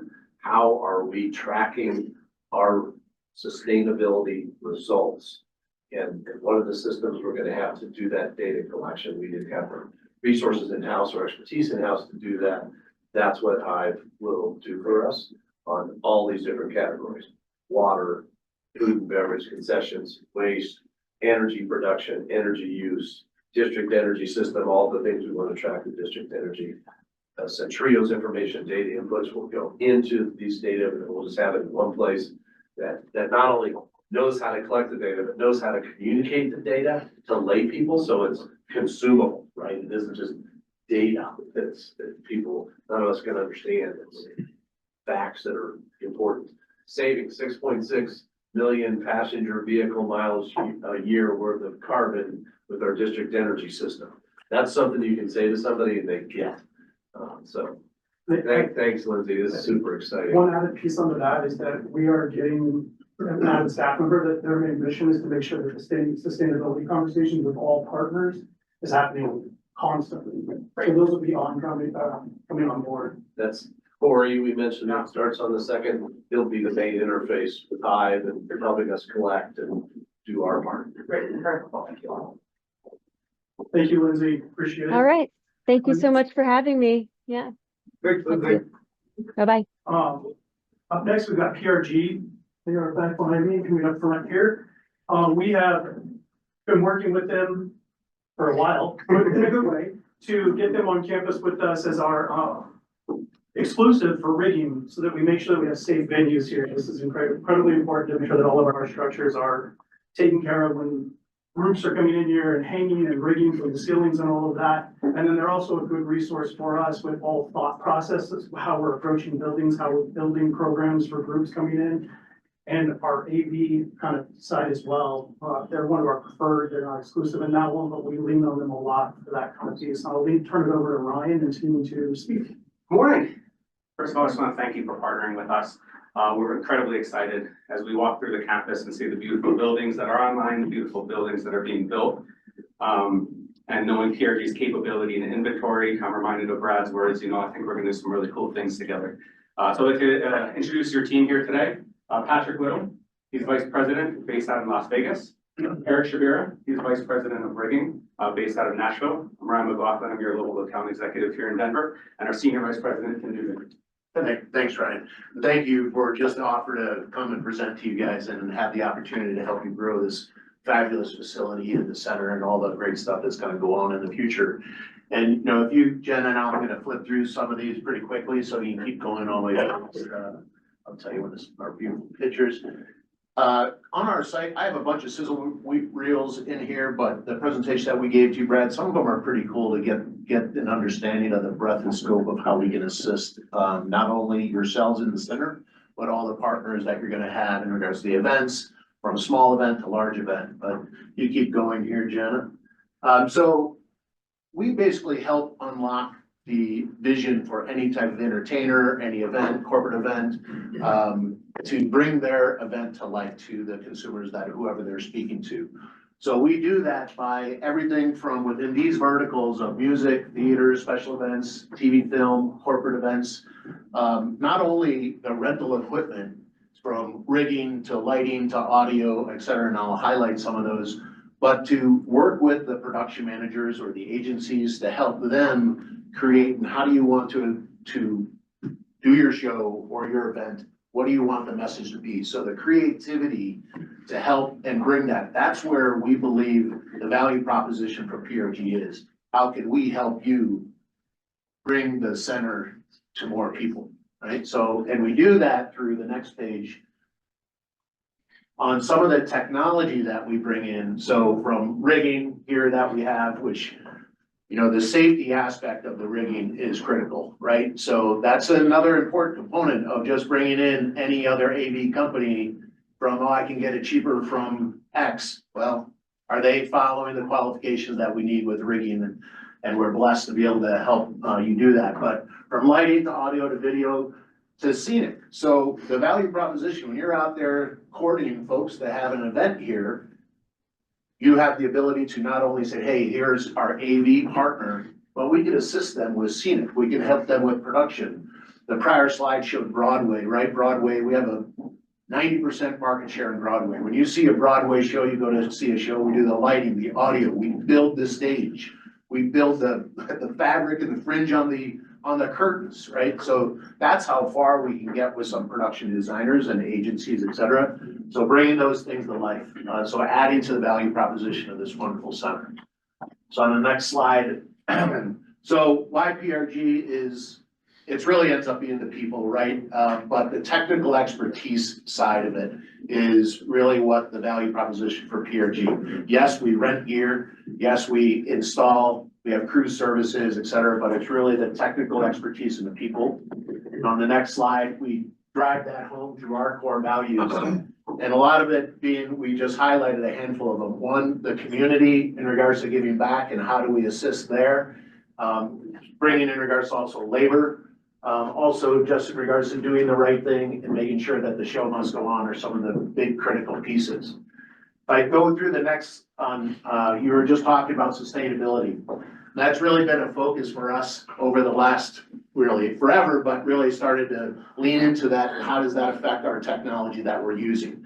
And these other slides will fly right through them, but in regards to lighting, right? Going from, and we've changed some of the exclusive items that we rent to make sure that the power consumption on that lighting is appropriate and trying to save, you know, make a greener space at the end of the day. So you could keep going through on some of the reduced power consumption and we can leave some of this presentation behind, but keep going through these, Jenna. And I'll stop you on the next two slides.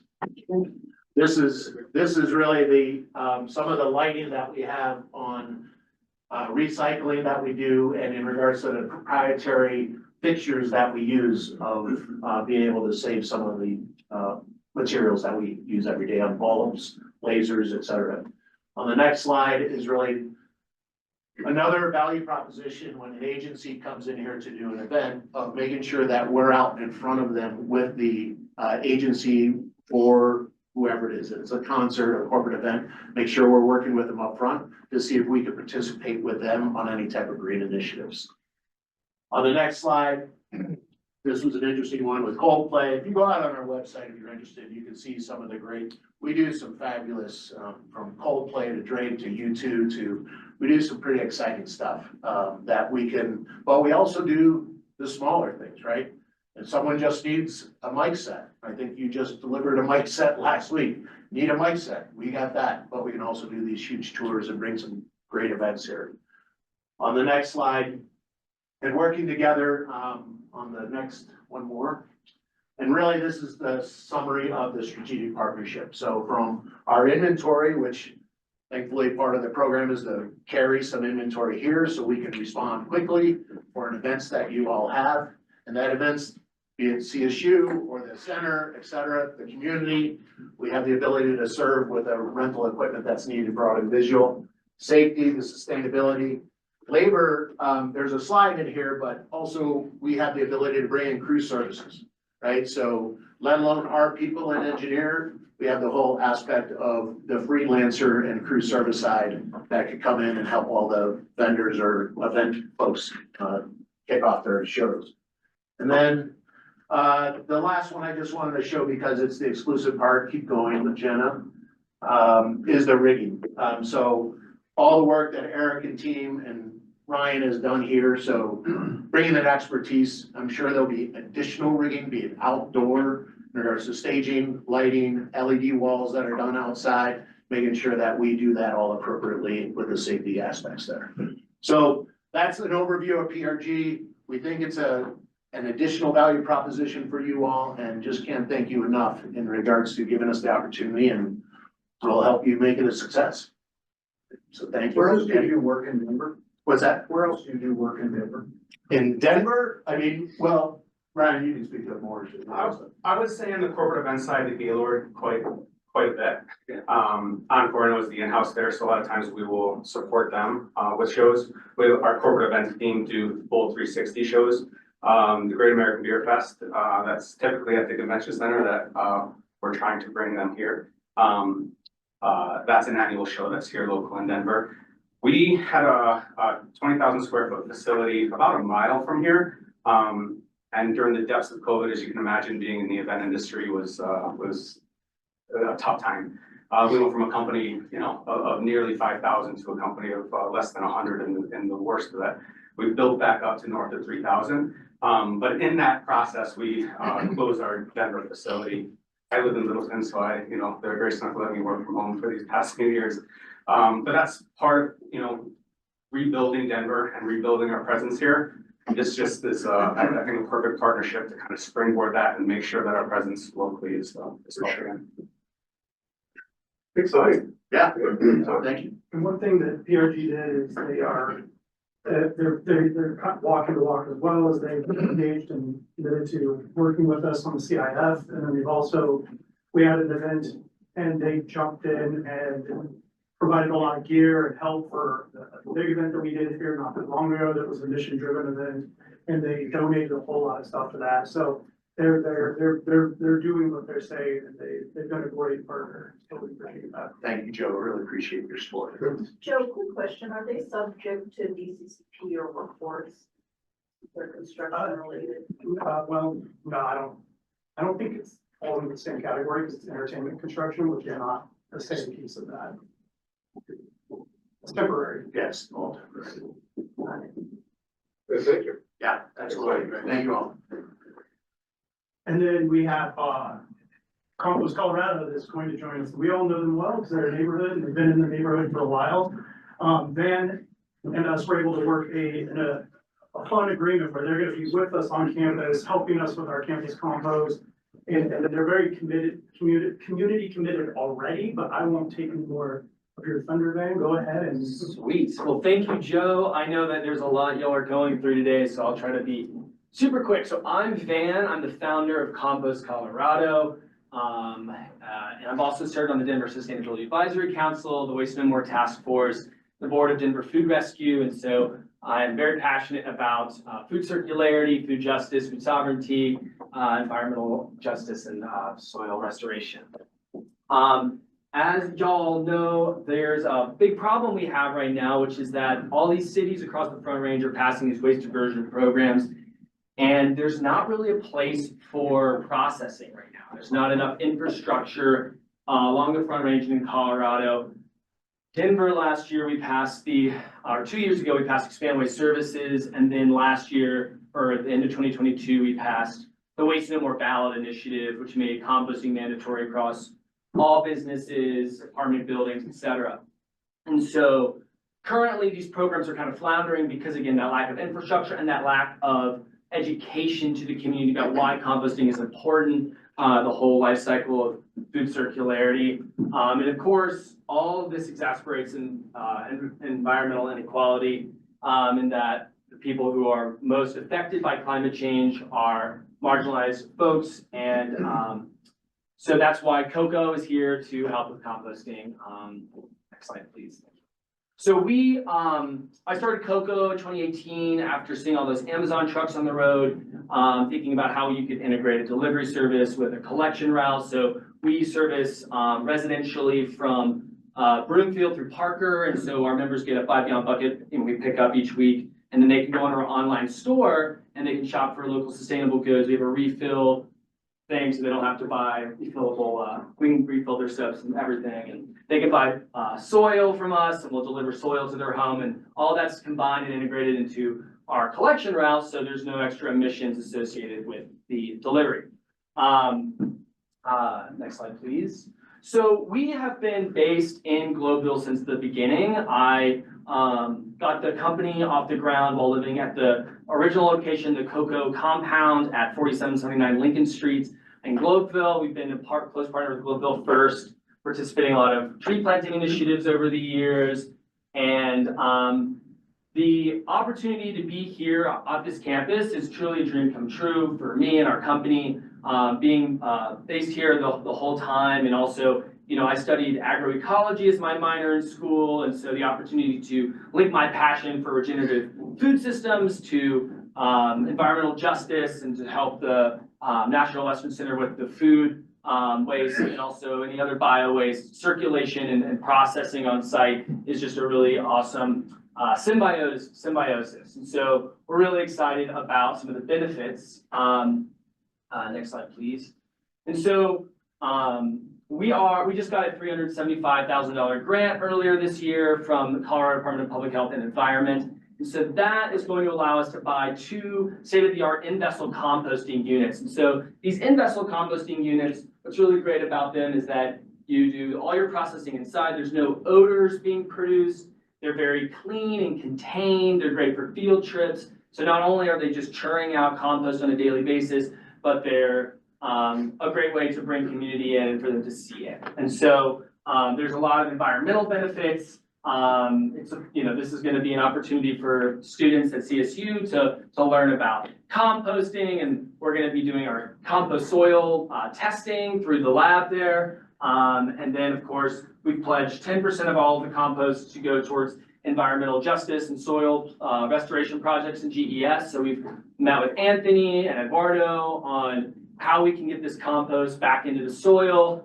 Sandra, I'd love to get your input as well as like how can this soil how can we make this a soil restoration pipeline? How can we every month and every quarter make compost available to folks so they can quickly pick it up whenever they want? And of course, there's also economic benefits, Steve, because there is there's not as much hauling expenses or disposal costs associated with the disposal of food waste and event compostable waste.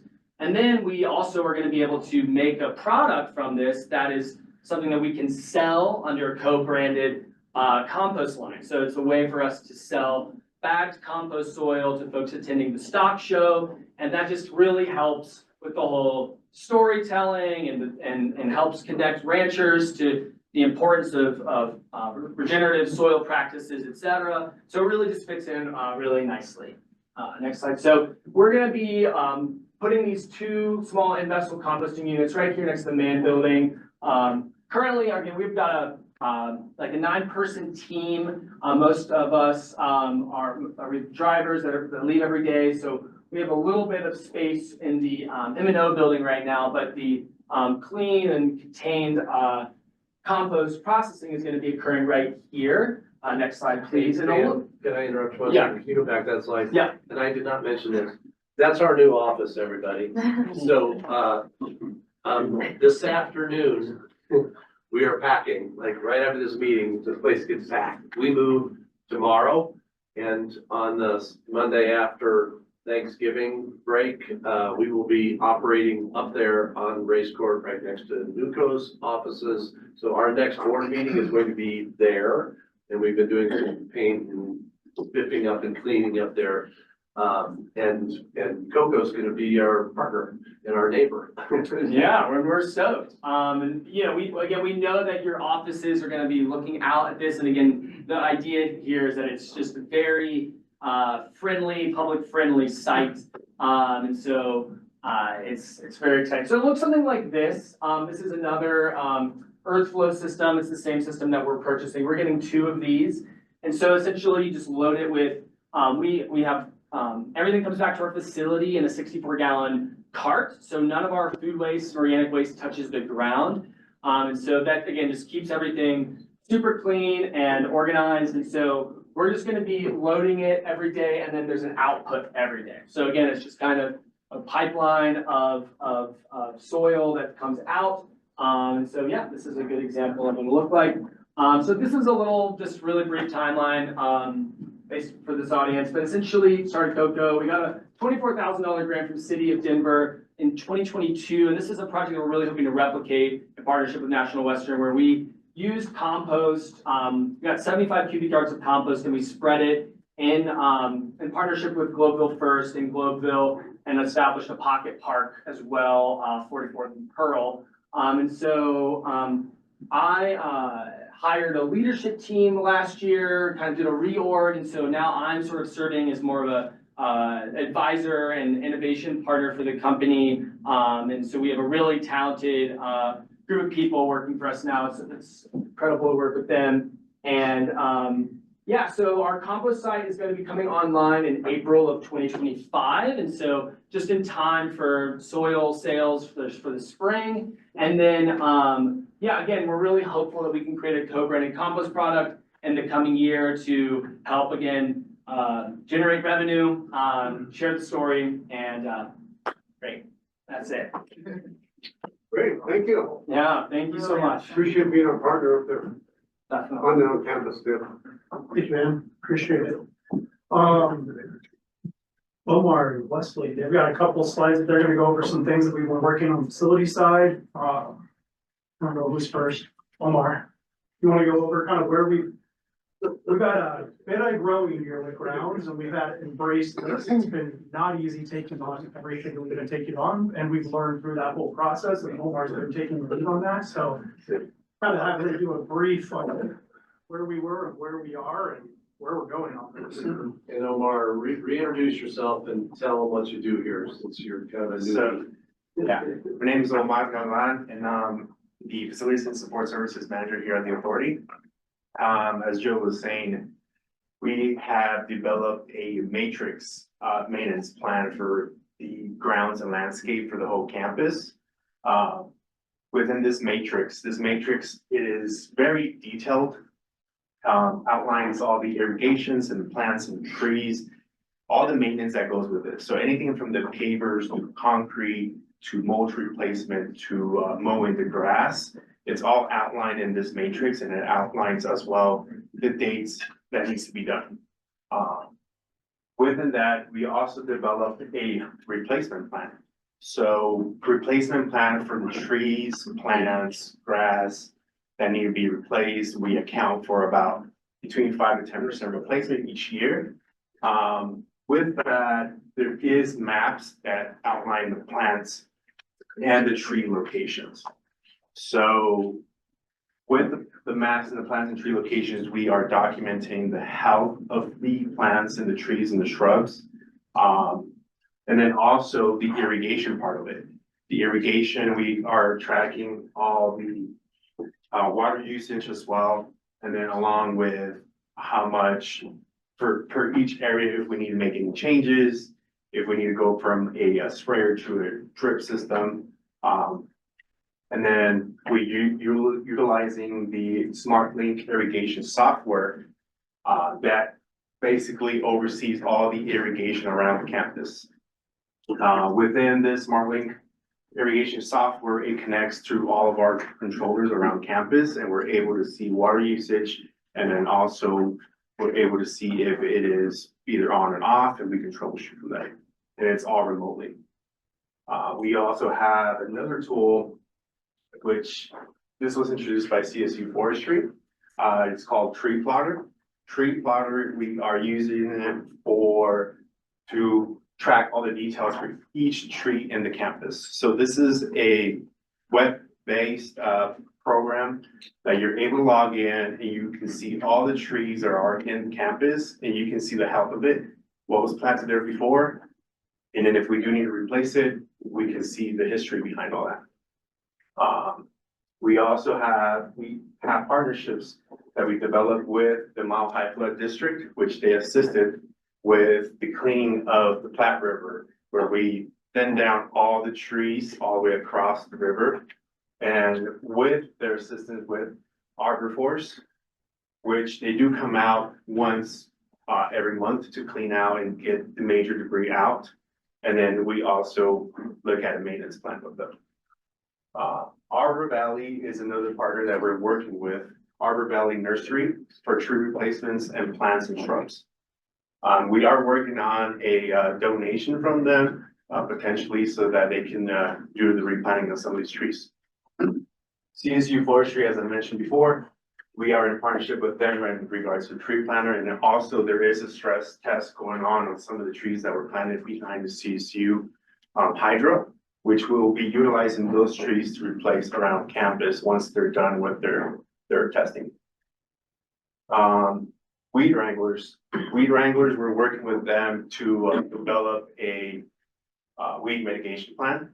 This is very important to keep everything nice and green without any desert all the way around, so we can have people play in the park and enjoy their views. Elite Landscaping, huge partner as well. They've been assisting with all of the landscape work and irrigation around campus. Then the next slide. These are some examples. It's kind of small, but the top, that's an example of how the matrix outlines. So for example, we have the turf grass, and then outlines gives the specific what needs to get done, mow the grass, and then also along with the scheduling, which is the 7 months of the year. And then the tree details here and second and below, that is an example of how it looks on our website for the tree plotter. You can track all the information on location, tree condition, the management risk assessment, and the storm assessment, anything related with the common name and the family and the condition, and as well as pictures of the tree location. On the bottom right corner, that is an example of our SmartLink website, where software which tracks all of our irrigation information. So you can actually go in there and make changes to our irrigation controls, and then also monitor water usage. That's pretty much it. Any questions? Any questions for me?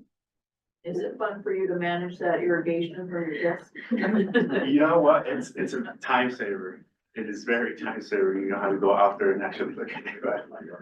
I tie my trees into that. And folks, just on the ground, it's huge because we have some valves that were malfunctioning, and how many valves are there on this campus? There is 185 valves. Valves that connect to however many, 1,000 heads. We had some of them malfunctioning, and you don't know until stuff starts to ground, right? This helps us assess real time. Great, thanks so much. Yeah, thank you. Wesley? Real quick, actually, I'm wondering, is there any data or trackers on the amount of native plants in the landscaping plan? Yeah, so within the maps that we have created for the tree locations and shrubs, it outlines the type of plants that we have on campus, and then also the type of trees we have on campus. And it has all the details, and this is all based off the as-built and specs. Thank you. Thanks. Yeah. Another program that we put into place that we talked about a while ago, but we're kind of finally at the point that it's all been onboarded, it's all been implemented, and it's actually in functioning mode now, is maintenance. And Dusty was key on getting this here, and so we have him coming up to talk about this and where we're at with this program. So before we use MaintainX, Reintroduce yourself and Oh, remind everyone sorry, what you do here. Hi, I'm Wesley. I'm the facilities engineer for the National Western Center, so I do a lot. It would take a while to cover it all. So the program we used before MaintainX was Impulse. Impulse is a very robust program, but it's just not as user-friendly as we'd like it to be. So I went shopping and started doing some research on other programs that we could use that benefit us a lot more, and it's actually more robust. So you can go to the slide. It covers what most maintenance programs cover: preventative maintenance, predictive maintenance, and corrective maintenance. And so it can track repeat maintenance tasks. It can track larger projects that we're doing on site. It can help track some of our CIP projects. It can help track anything that we need to track on project management or maintenance management. And one of the big things that it utilizes is QR codes, which I'll show on the next slide, but not yet. Sorry. I'm trying to be quick.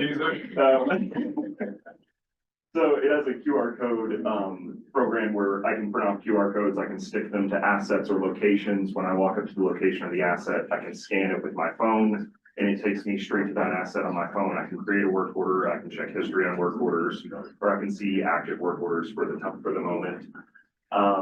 As I said, it helps with project management, so it can help us track larger projects through cost. It can also help us track employee costs through our hours and our wages. So we can really break down and see how much we're spending on larger projects. That also helps with future projections on future projects that are similar projects. It can help us track inventory and supplies. That's probably the least interesting thing that it can do, but it is something that's helpful. It helps us budget each year. And then one of the biggest things that it does is, and this speaks to its predictive maintenance. So what predictive maintenance is, for some people who may not know, is you track the health of an asset through certain data points, through temperature, pressure. You can also track vibration on assets. And as you see those temperatures and pressures change, you can predict the health of the asset and how soon it's actually going to die on you, which can help you to budget future. So I could, for instance, if I have a pump, I can be tracking temperatures and pressures on this pump. For this year, I can have MaintainX go back with AI analytics and analyze all the data that I put into it and tell me the health of that machine, and if we need to look toward replacing it next year and budgeting for that. So it helps us a lot with budgeting. It has an open architecture, so we can utilize this software with other softwares. We can tie it in through different means. So in the future, what we hope to do is tie in devices to our assets that can track temperature, pressure, those data points that I was speaking to. And that will give us a higher frequency of data points. So right now I can only gather 1 or 2 temperature data points a day, where if I have devices that can track data points for us, we can get those on the hour, every hour, which gives a lot more holistic approach to the health of the asset itself. So you get when you're really fine tuning those times and pressure on tracking pressures and temperatures, you're really able to see a lot more of the health of that device. So if you go to the next slide. So this is a good just example of one of the screens on MaintainX. This is our asset list. This is some of the things we can do on parts inventory. We can go through many different things on this side, and I do not have time to go through all of that. But what I do have time for is, so if I scan this QR code, this is for DOAS 1. It brings up, I can create a new work order. I can see the history of the work orders on that asset. And so that's really helpful for a technician who's walking in, they see damage, they scan the QR code, they say work order, need to repair this, enter. Somebody back in an office doesn't have to do that for them. They can do that right there. Saves time, saves money. That is a quick overview of MaintainX. I could dive deeper into this for many, many hours more than likely, but. But not today. But we will. We will. Yeah, boy.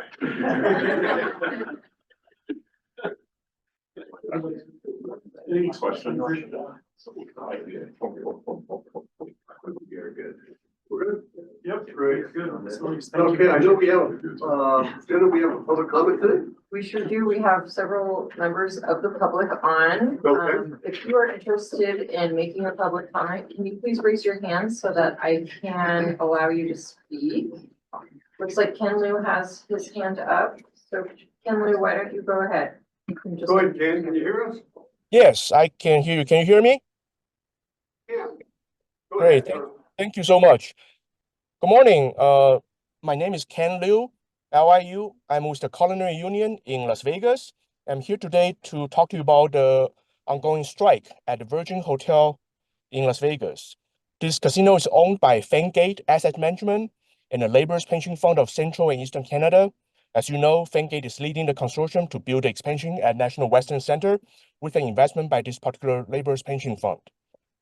The workers we represent at Virgin Las Vegas are hotel housekeepers, cooks, food servers, cocktail servers, cleaners, ushers, and many others. There's about 700 of them. They have not had a raise since December 1st, 2022. They are looking for the same economic package and contract that we won at other large Las Vegas casinos over the past year, including the Sahara, Westgate, and Stratosphere. At the Stratosphere, non-tip workers received over $4 per hour wage increase over the past year. And right, we won this contract for citywide negotiations covering about 40,000 workers, and the 700 workers at Virgin are the only ones left right now. And Virgin is the only holdout in these negotiations, in spite of its ownership by a union pension fund. When the Virgin workers went on strike for 2 days in May, the company came back with their last, best, and final offer of 0 wage increases for the first 3 years of 5-year contract. And at the final negotiation before the workers went out on strike last Friday, the company offered $0 in retroactive pay going back to 2023, and they offered only a total of 75 cents in wages and benefits per year for the next 4 years. This proposal is insulting and unacceptable. That's why the workers at Virgin have voted against it with their feet. And they're outside the casino right now, 24/7, making loud and clear they don't approve and accept that proposal. This is the first open-ended strike in Las Vegas game industry in 22 years, at a casino owned by a union pension fund and their investment manager, Fengate. We ask you to please talk to Fengate and this Laborers Pension Fund for Eastern and Central Canada. Please ask them why they would not invest more in their employees at their casinos in Las Vegas. Back in September, 3 of the Virgin workers actually went to Canada, to Toronto, to try to talk to Fengate and laborers directly. No one would even meet with them. They were not even allowed to go into the Laborers Pension Fund building. Maybe they will talk to you because the relationship there in Denver. And thank you for the time. And I would like to introduce to Aaron Mahan, one of the strikers, to say a few words. I don't think they see it. Question is, sir, who do you represent? The Culinary Workers Union in Las Vegas. Okay, thank you. Hello, my name is Aaron Mahan. I'm a food server at the Kitchen at Commons Club, Virgin Las Vegas. Like Ken said, it is a property owned by Fengate and Laborers Pension Fund. I've been working at the property since 2005, even before it was union. Over my time at this property, we've had many owners. I was very excited when the newest owners let us decide if we wanted to belong to the Culinary Union, which I did. I was on the first contract negotiation committee. This is our second contract negotiation, and I'm currently on strike. I'm on strike because Virgin Las Vegas does not want to give me and my coworkers the same pay raises the other properties like Sahara, Strat, and Westgate got. Before we joined the union, I had gone years without raises at this property. Before we joined the union, the health insurance plan used to change providers regularly. Being a union member, I thought I would have the same union standard and be treated as every other union worker on the strip. When Virgin Las Vegas made their first offer of 0 wage increases for the first 3 years, I felt betrayed by the company. I worked just as hard as the union members elsewhere, but why am I worth less? The Las Vegas Valley has gotten more expensive. I need that raise workers at other properties received as part of the strip standard. At the Strat, non-tipped workers got a $4 increase this past year. I'm out here fighting for myself, my coworkers, to continue the union standard of living. I felt this company wanted me to have that standard when they gave me the choice to be a culinary union member. But now they are trying to take the culinary standard away from us. I'm asking for your help for me and my coworkers. Please talk to Fingate and let them know we deserve a fair contract as soon as possible. Thank you. Thanks, Aaron. Any questions? Or do we have any other members of the public who would like to make a comment? Please raise your hand. I'm not seeing any hands. Great, Mr. Chair. great. Thank you. So the public comment section is now closed. And we will go into executive session. A motion to go to executive session. So moved. Do I have a second? Second. Mark? Thank you. The Board of Directors of the National Western Center Authority would like to conduct a session within executive session pursuant to section 24-6-40274 B and E to confer with counsel for purpose of receiving legal advice necessary on specific legal questions and to determine positions relative to procurement matters that may be subject to negotiations, developing strategy for negotiations, and instructing negotiators. The board will not and cannot adopt any proposed policy, position, resolution, rule, regulation, or formal action during this executive session. The executive session is being recorded for purposes of the statute, and this statement is being provided pursuant to statute. Are there any questions? Okay, we are now officially out of executive session. And we need a motion. I move the approval of the finance committee motion that Steve read. Do I have a second? Second. And before you vote, Mr. Chairman, I have been delegated the vote of Doug Jones. Okay. Thank you. All in favor, say aye. Aye. Anybody opposed? Mr. Jones, okay? Rob, did you second? I second. Okay. Thanks again, Nicole, and Steve, great work on that. Keep those pencils up. Quick question on the timing. If you look at the top of the agenda, it says we go till 12. And this one says we get out at 11. So we're either a half hour early or a half hour late. I manage expectations, okay? I never know whether to rush. They would have rushed the compost guy. But he's a good partner, isn't he? Yeah. He's stoked. He's a good partner. He's stoked. He's stoked. Yeah, I'm stoked too. Keep it stoked. Yeah, I'm stoked. Okay. Anything else for this meeting? All in favor, say aye. Aye. Any opposed? Yeah. Your meeting.